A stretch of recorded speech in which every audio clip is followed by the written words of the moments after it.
So today we'll be discussing groups and organizations. As I mentioned in previous discussions, this is a very important chapter because it helps us begin to understand the culture and the daily operations of the organizations and the groups that we belong to. So as we go through this, I want you to start thinking how this is applicable to your everyday lives. I want you to think about how we use the term group. The term group is used rather comfortably because we see a gathering of two people and we automatically assume, well, that qualifies as a group. I see those individuals hanging around in the corner. That qualifies as a group. And we don't give it much thought. The term group is a fairly generic term, but it does carry a clinical and scientific meaning and significance. And so what we want to understand about the group is that we can use it to refer to a classroom setting of 50 students or 3 children running in a park. We can refer to it in relation to a variety of gatherings, individuals who are simply having a conversation, individuals who are part of some type of campus club or campus organization, a gathering of friends perhaps.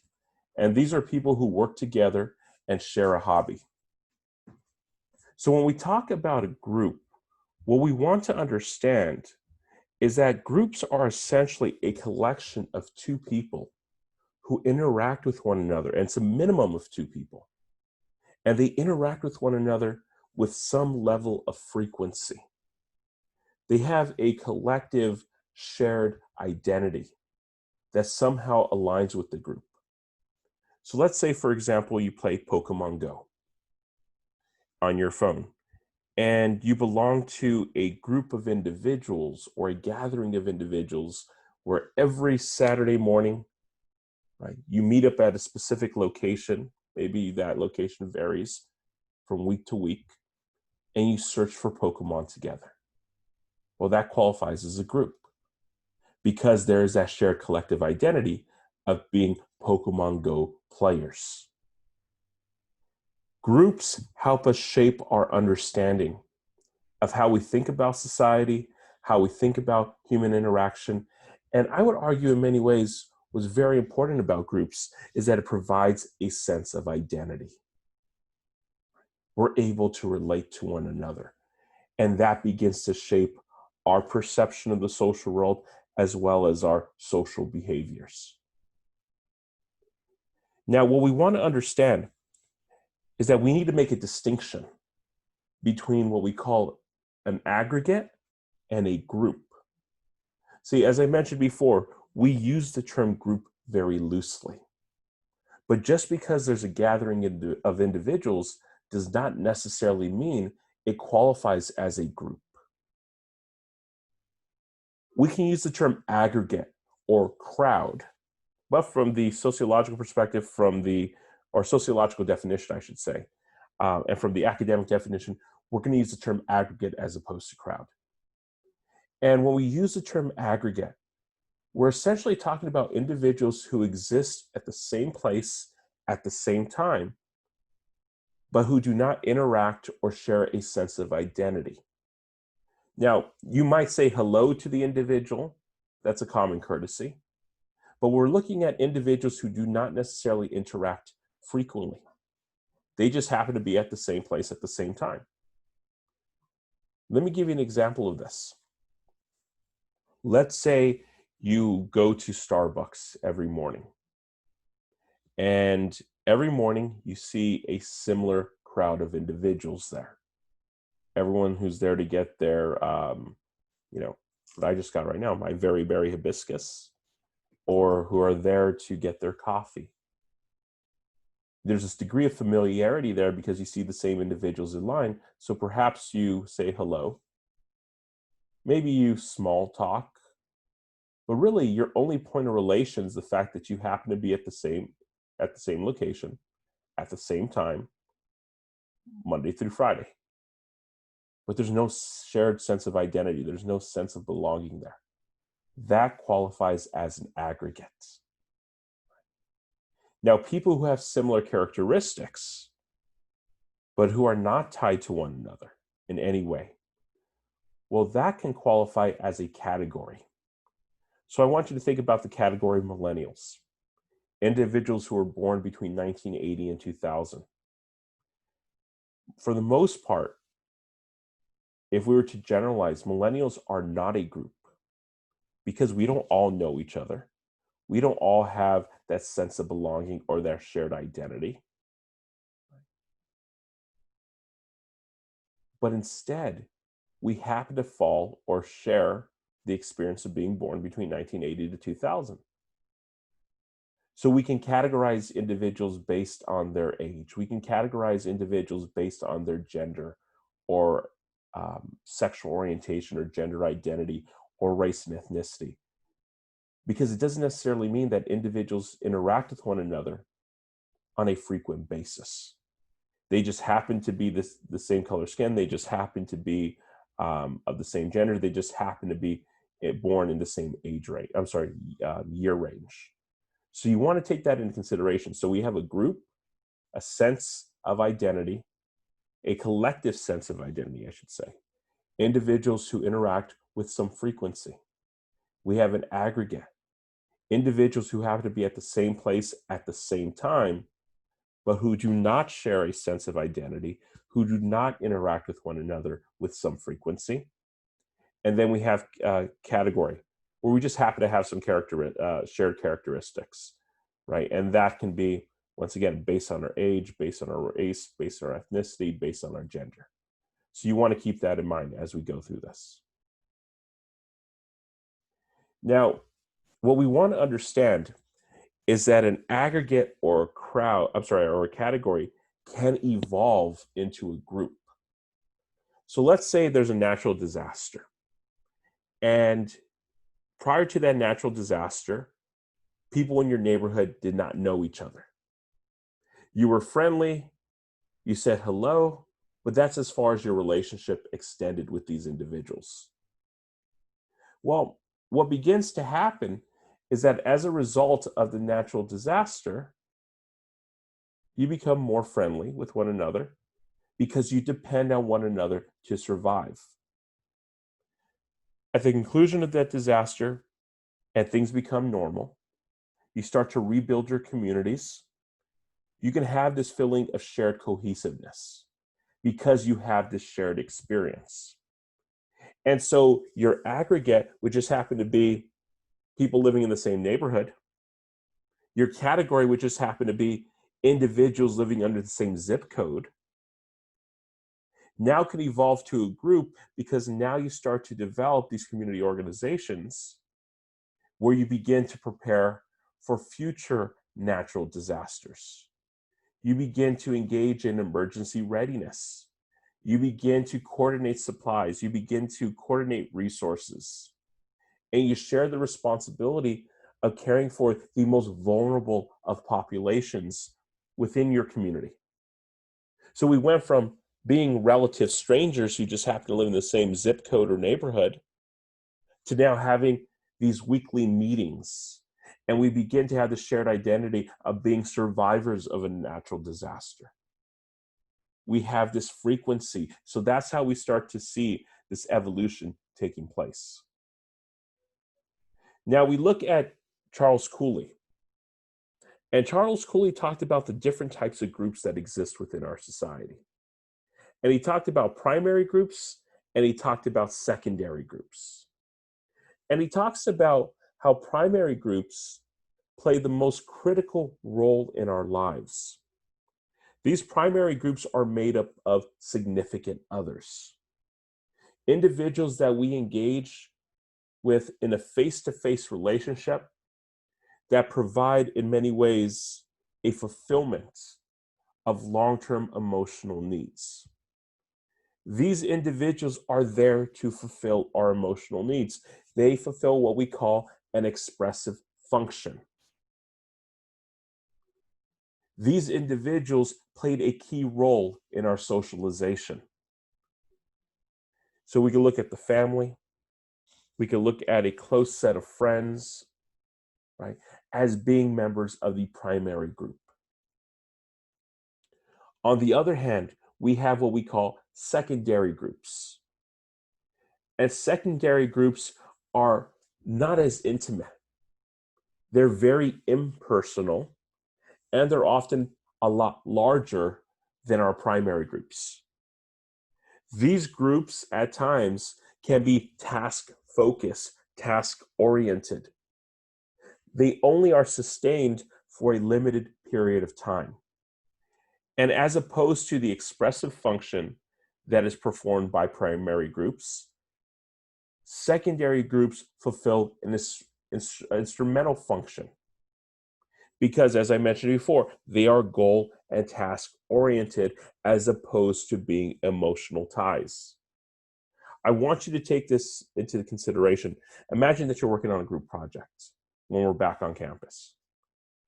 And you're teamed up randomly with 3 other classmates. With your 3 other classmates, you exchange phone numbers, email addresses, and you're working together to finish a series of group presentations or group projects. The only time you converse is when it's related to the task at hand. At the conclusion of the semester, you part ways, you say, hey, thanks for helping us get an A, and you move on with your life. Task-oriented, the completion of a group project or group presentation. Time limited, it's only for the semester that you're currently enrolled in. That's what secondary groups are, impersonal ties to one another. What we want to understand, though, is that primary and secondary groups are not bound by strict definitions or strict limits. And what we mean by that is you can move from one group to another. You can go from a primary group to a secondary group and a secondary group to a primary group. For those of us who just graduated high school or have been out of high school for a few years, think about your primary group of friends in high school. Perhaps some of us still remain in contact with those friends, but maybe less frequently. These were individuals that we perhaps have known since elementary school, through middle school, through high school, and then we hit college, and we occasionally text one another. Every few months, we meet up.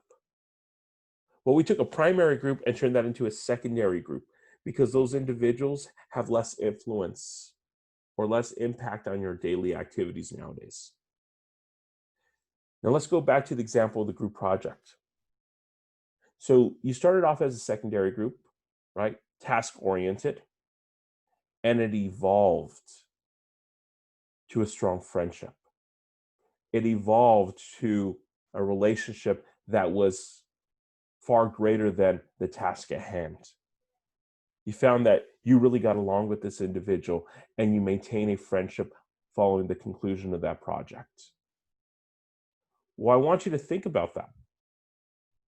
That's the evolution of a primary group to of a secondary group to a primary group. So just keep that in mind as we go through this.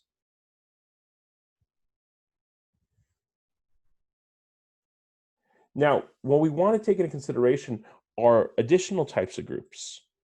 We have what we call in-groups and out-groups.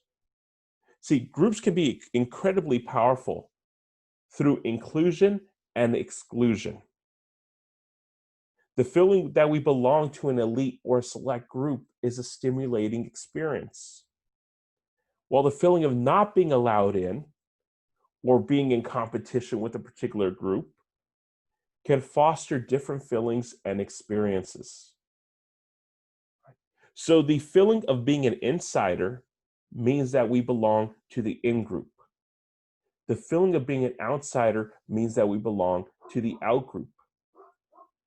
Now, the in-group is the group that an individual feels that he or she belongs to, that he or she believes that they are an integral part of who he or she is.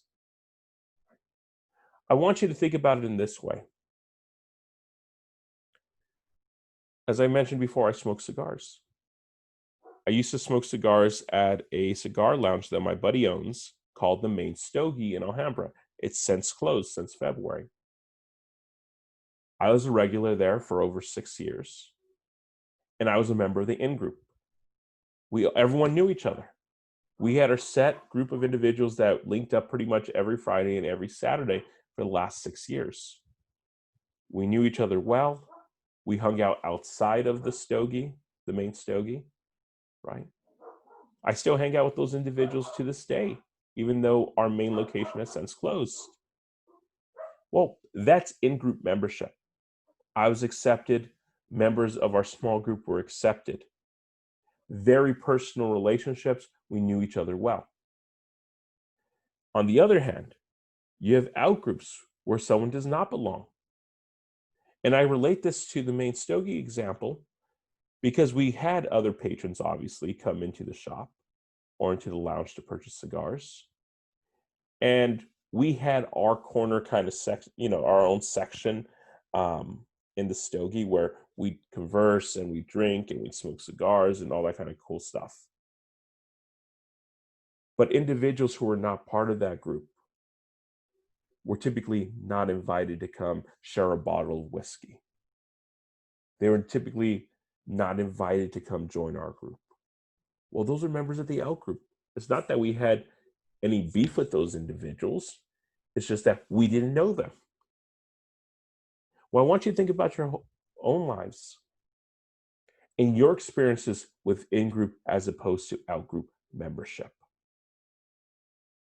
I want you to think about the movie Mean Girls. And I oftentimes use the movie Mean Girls to say that it's a perfect illustration of sociology, especially with group membership, right? You have the in-group, which composed of 4 young ladies, and everyone else who is a member of the out-group in relation to them. At times, what we might find is that the out-group may begin to feel disdain or competition in relationship to the in-group. They may start to take issues because they're being excluded from the in-group. And so you want to take all this into consideration as you reflect on your own life experiences. And now, what I also want to take into consideration is how in-group and out-group membership can at times explain negative human behavior. Think about that concept of ethnocentrism, placing your culture or elevating your culture as superior and looking at other cultures as inferior. Defining outsiders, members of the out-group, as you're not like us. Well, think about the impact of ethnocentrism. Think about the impact of racism and sexism and ageism and heterosexism. The idea that we negatively judge other cultures, other races or ethnicities, sex, age, sexuality in general, based on the context of in-group and out-group membership. Think about the Charlottesville documentary that you watched and the white supremacist movement. If you happen to belong to that white supremacist movement, well, then you're a member of the in-group. But if you're white and you don't subscribe to their rhetoric, well, you're a member of the out-group. If you're a person who is of a different race or ethnicity, you're a member of the out-group. If you're an individual who happens to be gay or Jewish, you're a member of the out-group. You're not accepted into this white supremacist movements. Right? So you want to take all that into consideration as we go through this. In addition to primary groups, in addition to secondary groups, we also have what we call reference groups. And reference groups are essentially a group that people compare themselves to. It's a standard of measurement. And we can argue in many ways that in the United States, peer groups serve as common reference groups. That children and adults pay attention to what their peers wear, what type of music they listen to, what they do with their free time. We compare ourselves to what we see, to what we witness or observe. Now, what we want to understand is that you're not held exclusively to one reference group. We can have multiple reference groups. Social media at times can serve as a point of reference, not a group, but a point of reference. At all ages, we use reference groups to guide our behavior, to begin to establish social norms. And remember, social norms are relative to the group that you belong to. Social norms vary from group to group, culture to culture, society to society. And so what is normal in one setting may be abnormal in another. Now, at times, we're not going to acknowledge the fact that we have a reference group. But we have to understand that it does influence the way we act, the way we behave. Think about how reference groups at times can convey competing messages. Think about what we see in popular media. This idea that we watch a music video, perhaps on YouTube, and we see these images being relayed to us, right? I talked about in previous classes this carrot that dangles in front of our nose, right? This obsession that many individuals, not all, but many within society have with the acquiring or the acquisition of material products. That we live in a brand name society where, according to symbolic interaction, people may falsely determine your worth or your impact on society, your influence on society, based on the material brands that you wear or the cars that you drive. And think about how we make these comparisons and then how we begin to shape our own behaviors to try to keep up with the Joneses, if you've ever heard that term before. Keeping up with the Joneses. You consume, you consume, you consume because you're a member of the out group and you want to gain membership into the in group. Now, what we want to understand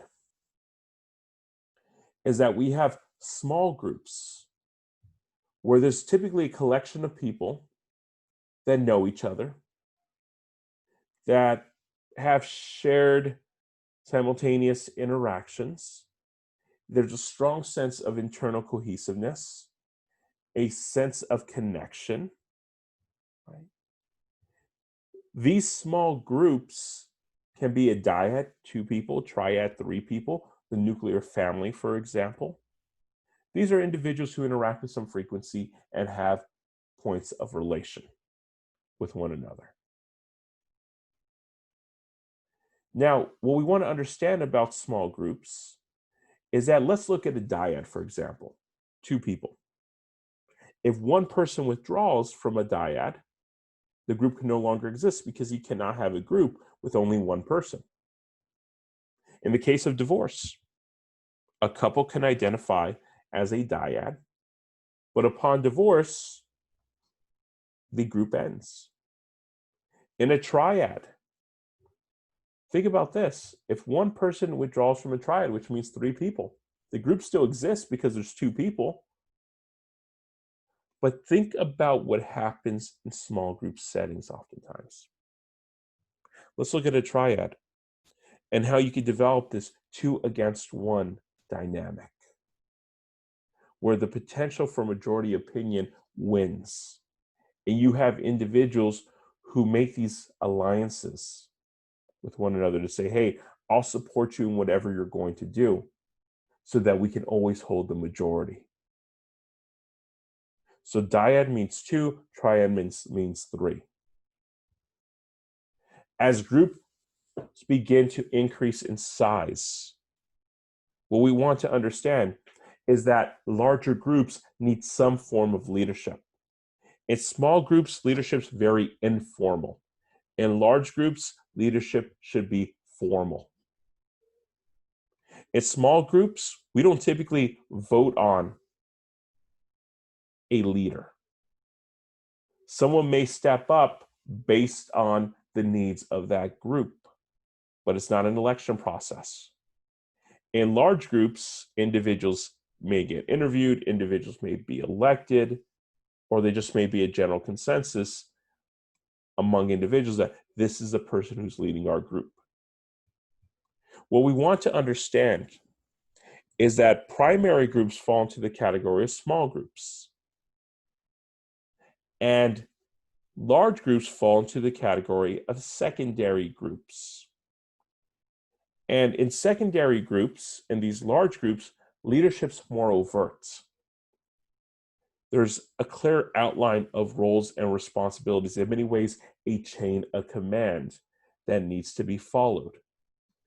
And so we're going to look at this concept of leadership function. What is the main focus or goal of the leader?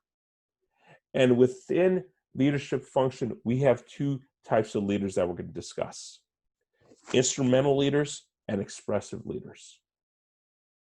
An instrumental leader is someone who is goal-oriented, someone who's largely consumed and concerned with accomplishing a set of tasks. This could be a military general or admiral, for example. This could be a Fortune 500 CEO. These are individuals who say, look, let's cut out all the BS. We need to get from point A to point B, and this is how we're going to get it done. That's an instrumental leader.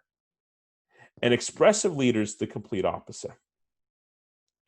An expressive leader is more concerned with promoting emotional health and strength and ensuring that people should feel supported.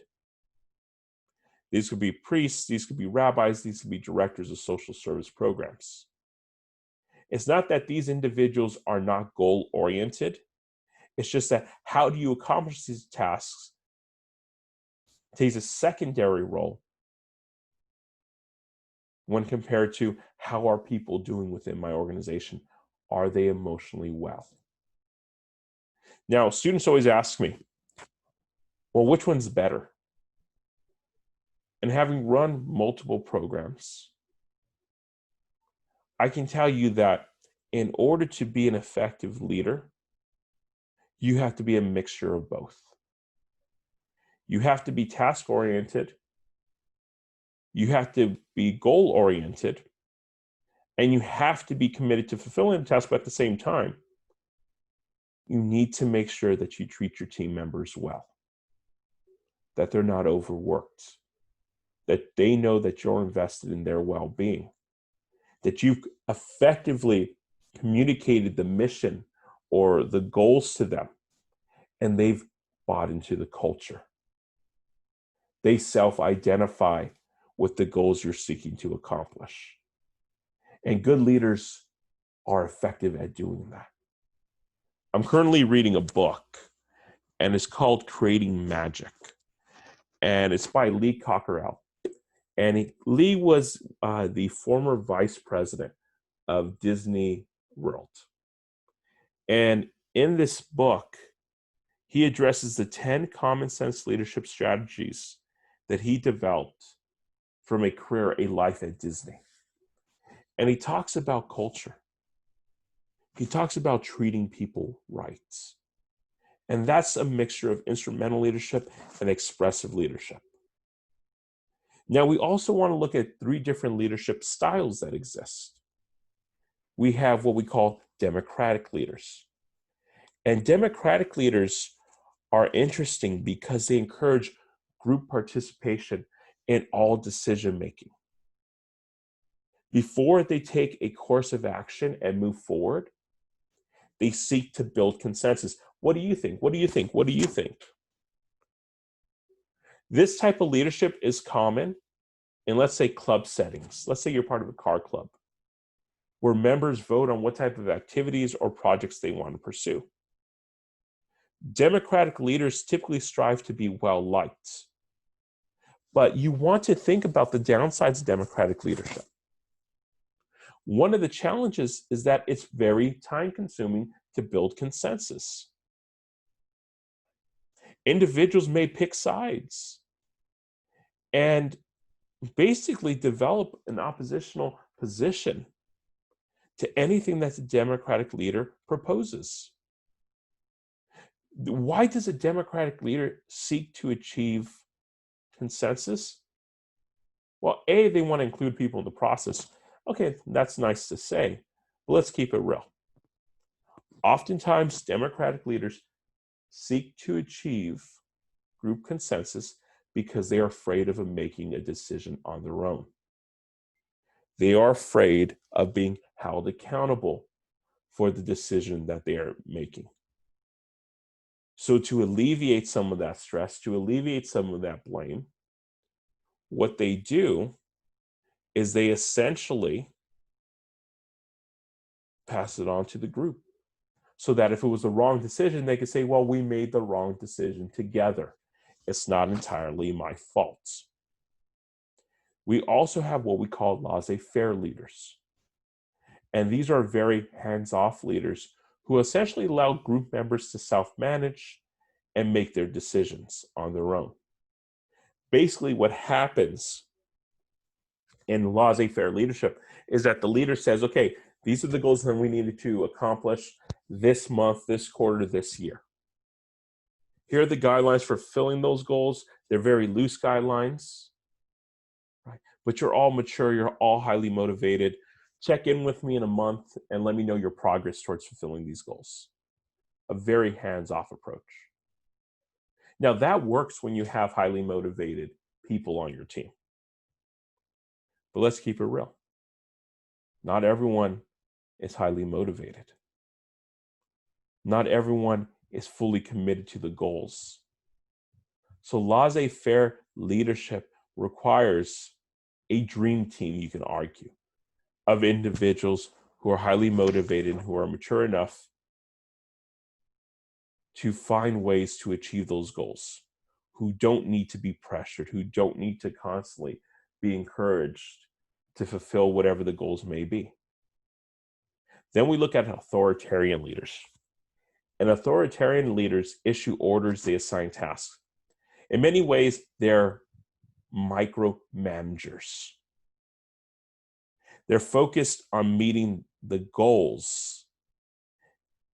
And this focus may be too intense at times to the point where they begin to alienate workers. These individuals don't care what you're going through. These individuals just know we have these goals to achieve. This is how we're going to achieve those goals. And you're either with us or you're not. You're either moving at a fast pace or you're slowing us down. And so once again, we have Democratic leaders that look for consensus. We have laissez-faire leaders that say, hey, here's the goals. Just do whatever you have to do to accomplish those goals. And you have authoritarian leaders that micromanage, that assign tasks, issue orders, who are very strict in many ways toward achieving those goals. We look at this concept of conformity. How do we begin to comply and follow group norms and expectations? Think about the influence of reference groups. Think about how we conform to certain styles. If it's with the brands that we wear, if it's with how we dress or how we cut our hair, how we talk perhaps. Young people in particular tend to be aware of who's conforming and who's not conforming. This idea that if you conform, you blend into the masses. But if you don't conform, A, you're going to be noticed, B, you may be assigned to the out group, and C, you may be viewed as a deviant, someone who goes against the grain. You might be singled out because you're refusing to conform to whatever the group's culture is. Let's look at formal organizations. We want to look at this idea of modern life and how our modern day society, right, going back to this idea of organic solidarity, very large, very impersonal, secondary organizations. This idea that the emotional ties, the emotional bonds, have in many ways withered away or decreased in importance when it comes to schools, businesses, healthcare systems, the government. We argue that these organizations are not only referred to as formal organizations, but they're highly bureaucratized. You've probably heard that term before, bureaucracy. And a bureaucracy is essentially an ideal type of formal organization. And by formal, we don't mean perfect. By formal, we don't mean best. When we talk about a bureaucracy, it's a general model for how organizations are supposed to work. But in a bureaucracy, it varies from organization to organization, what that structure looks like. So I want you to do this. Picture a car, any car. My guess is that we're not all thinking about the exact same car. But there are some shared characteristics in the model of those cars. I assume that we're picturing doors on the car, 4 wheels on that car, a windshield. See, we have the basic structure of a car established without thinking about the exact same car. That's how a bureaucracy works. That there are shared characteristics within organizations as far as the structure goes, but they're not necessarily identical. Let's look at 3 different types of organizations. We have normative organizations, which are shared based on shared interest. Within normative organizations, they're also known as voluntary organizations. People voluntarily join, and they find their membership within these organizations as very rewarding. They buy into the interest, they buy into the culture, they buy into the mission. Individuals perhaps who work for charities, who volunteer at charities or food drives. Those are normative organizations. We have what we call coercive organizations, where people are coerced or pushed into joining. They're not voluntary. They're not based on people volunteering. Think about prisons. Think about rehabilitation centers. These are key examples of coercive organizations. This idea that they seek to re-socialize you. Think about the military. For those of us who may have served in the military, think about that re-socialization process that takes place in boot camp. For males, the shaving of one's head. The idea that you get rid of all your civilian clothing during your initial week, I think they call it the P days. You send all your personal clothing back home, and everyone wears the same uniform.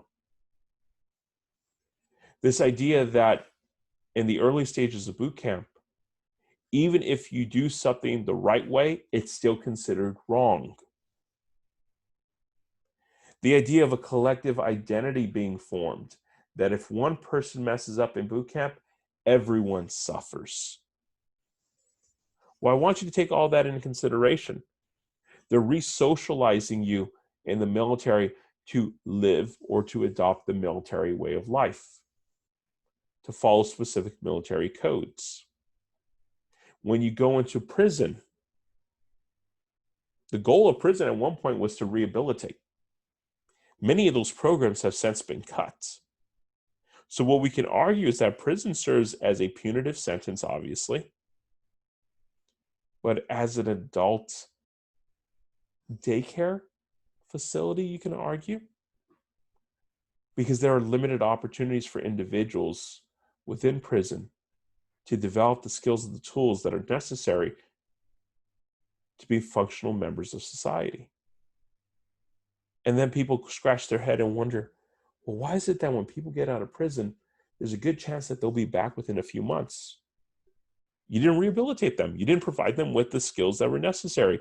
You didn't provide them with those high school diploma programs. You didn't provide them with college courses. You didn't provide them with skills training.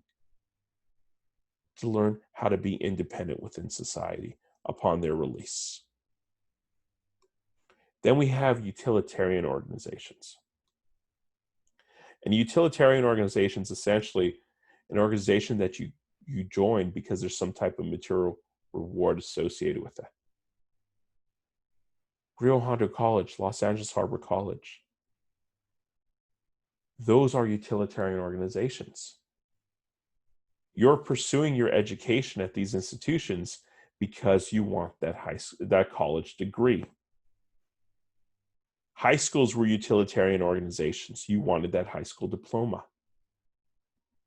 That idea that for a majority of us, I would assume that if you knew that you were not going to get credit for this course, if you knew that you were not going to get a degree from Rio Hondo or LA Harbor, even if you completed all these courses, you would probably say, you know what, I think I'll go to a different institution because this one doesn't fulfill the utility. I don't get a material reward for completing my education. Then we look at Max Weber. And Max Weber talks about this hierarchy of authority, a clear division of labor, establishing explicit rules, the impersonality of organizations. And so what he means by the hierarchy of authority is that you have an organization that places an individual in a particular office that's in charge of another person or multiple people. The idea that this bureaucracy provides a framework for essentially this chain of command where individuals have superiors that they have to ask permission from.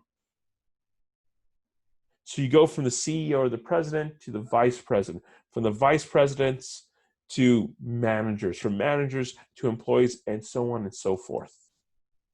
This chain of command, this hierarchy of authority. Then we have a clear division of labor. Within a bureaucracy, a clear division of labor essentially means everyone has a specific task that they need to perform. And in well-functioning bureaucracies, people are trained properly to perform those tasks. That no one is left walking around looking for something to do. That their jobs and the training that they have been provided are adequate enough to perform those specialized tasks. Then we have explicit rules. And rules are essentially things that are outlined, things that are written down, things are standardized. I want you to think about McDonald's. If any of you have ever worked for McDonald's, maybe you're currently working for McDonald's, right? Can you just go and make the Big Mac any way you want? The answer is no. There are specific guidelines that you need to follow for making the Big Mac. And so you want to think about it in that way. This idea that Walmarts, not all, but many, have a standardized layout of the store because they found that if people are familiar with where things are located and they can go to any Walmart and have a similar layout, that people are more inclined to spend more money. The science of sales, right? The science of big box stores. Make people comfortable, and comfortable people will spend money. And then impersonality. You remove the personal feeling out of professional situations. Well, what does that mean? Well, you start to limit the opportunities for favoritism, for nepotism, right? People hiring family members or close friends, backroom deals. This idea that if you have explicit rules with how individuals can attain a promotion, then impersonality comes into place and the best person is hired for the job. That the best employees who are performing well are rewarded with additional hours as opposed to those who just kiss ass.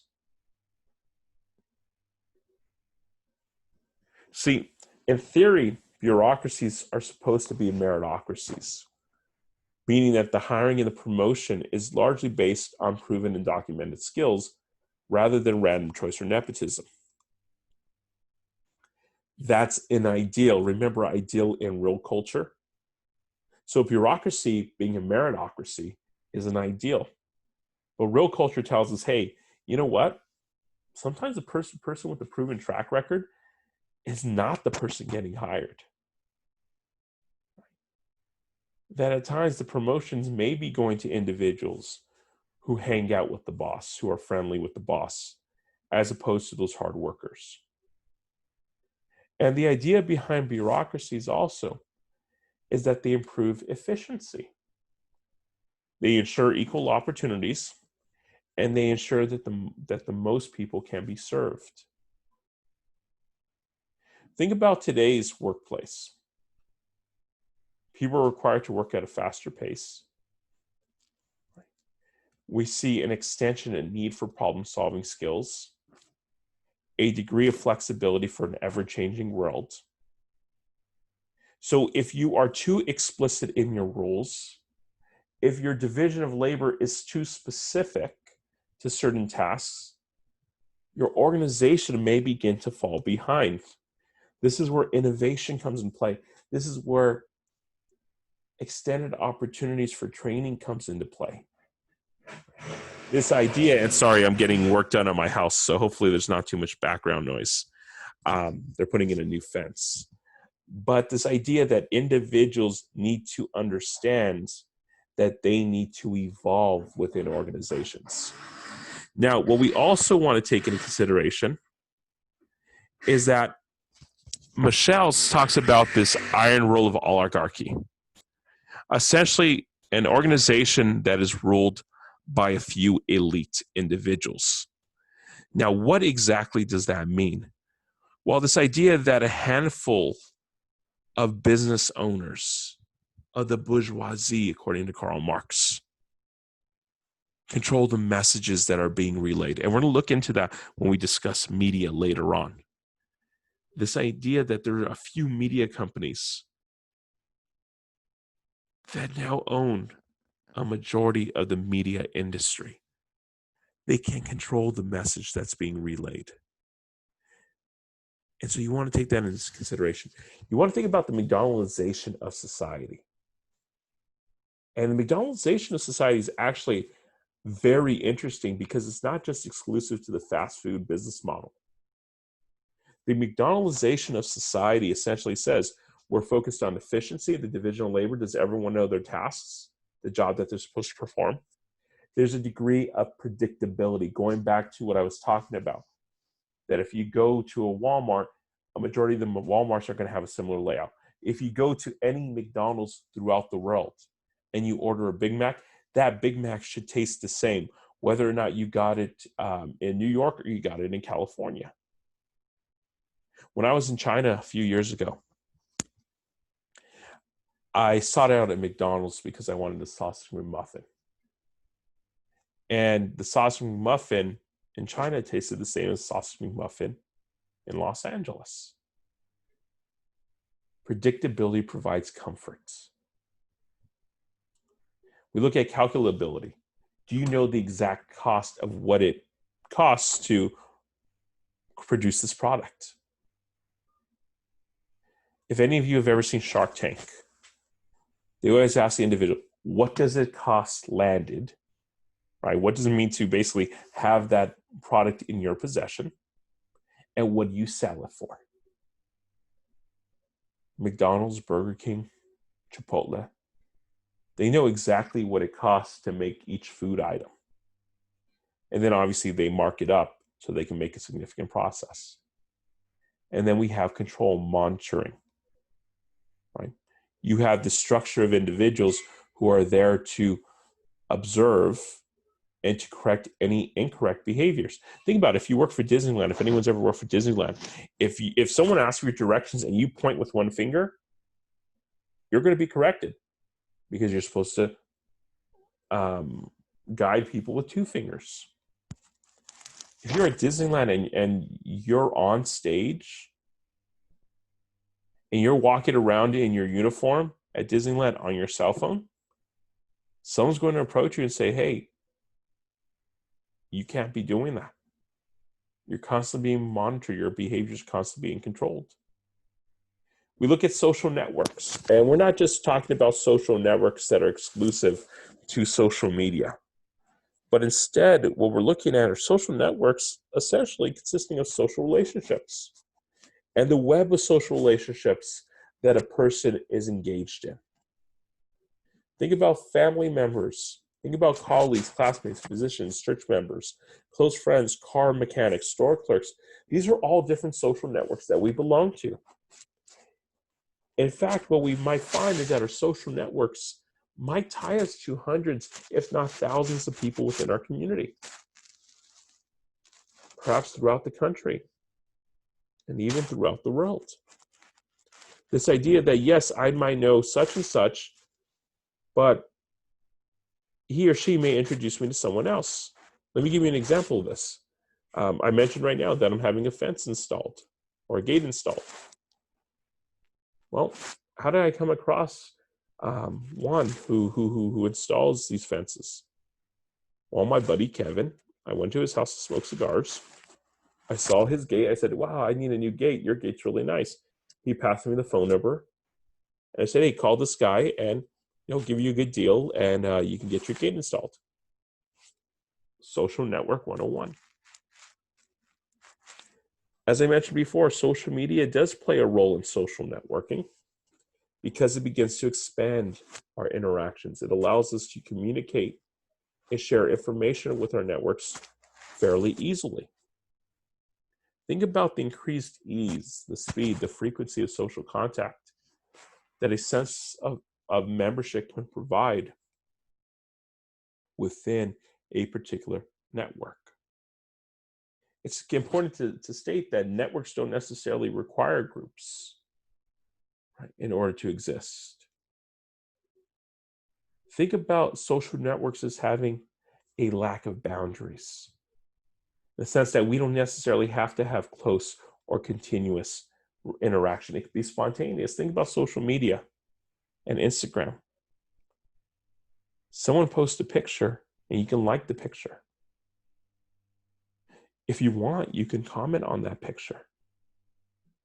You may have the ability to connect with friends or family that you don't interact with on a frequent basis, but like for me, on my private social media page, I post a lot of pictures of my son.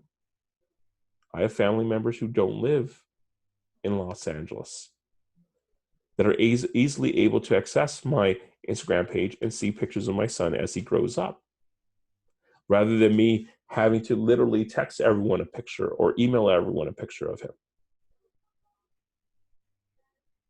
We think about social networks serving several important functions. They provide a sense of belonging. They provide support in the form of help or advice. Networks are useful tools for entering the labor market, obviously. We get to know relevant people that are beneficial to our careers. People have asked me, why did you go to USC? You went to Cal States for 3 of your degrees. Why didn't you continue at a Cal State for your doctorate?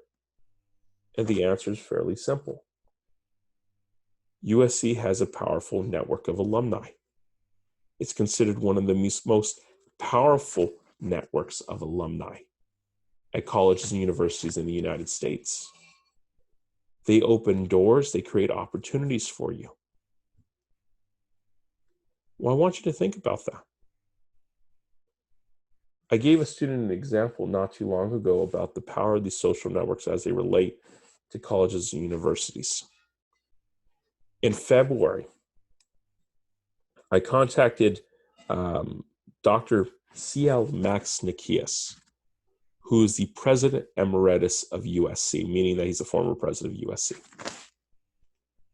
And I contacted him actually on Instagram. And I said, hey, I'd love for you to meet with my students. I'm a USC alumni, got my doctorate there, and all that. He responded, he said, yes, of course, contact my secretary, let's schedule a date. He came out, met with my students in February, and just in our conversations, having that USC connection, we ended up collaborating and creating an advisory council to launch a program called the Higher Education Leadership Empowerment Network, aka HALEN, at Los Angeles Harbor College. And this program exposes students to classical forms of leadership, modern day forms of leadership. We have guest speakers coming in. This program launches in the fall. To meet with the students, we have a total of 24 students who are going to be participating in this program. Well, think about it. I never had that opportunity before, and I've been in education for over 10 years.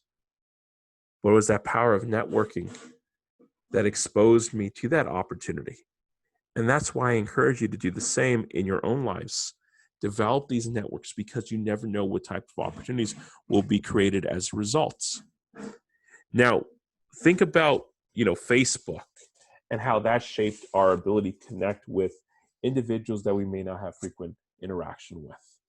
Think about online dating websites, right? And how Match.com, eHarmony, Farmers Only, Catholic singles, Christian singles, whatever dating website, a Tinder, I don't know, Grindr perhaps, how those have shaped how people network, right? How that has shaped people's dating possibilities and being exposed to individuals that you may have not normally been exposed to. We look at social interaction within groups, breaking down into 5 categories: cooperation, conflict, social exchange, coercion, and conformity. So cooperation is essentially we combine our efforts to reach a common goal, right? And our cooperation usually occurs when reaching a goal depends on united resources and efforts, right? Without some degree of cooperation, we have to understand that social life will not exist.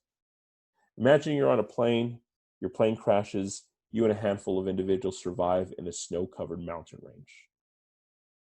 You can't stay independent because you will not survive. So you need to cooperate for survival. We look at conflict. Individuals who essentially work against each other because they want to reap a larger share of the rewards. What we have to understand about conflict in groups is that it not only hinders progress and the growth of that group.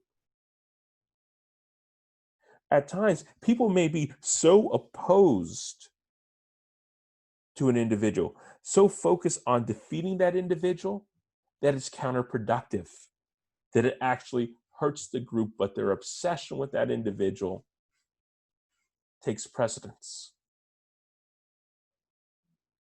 It's a disruptive form of interaction. And now, conflict can reap some benefits in the sense that it can create cooperation and unity against an opposing group. It can strengthen the relationship within a group. But at the same time, conflict can be incredibly unhealthy. It can lead to the group drifting further and further apart. Conflict can also rejuvenate social norms and values. It helps us establish what is considered appropriate, what is considered appropriate or unacceptable, acceptable within our group setting. We look at social exchange, where individuals voluntarily do something for another and they expect some type of reward in return.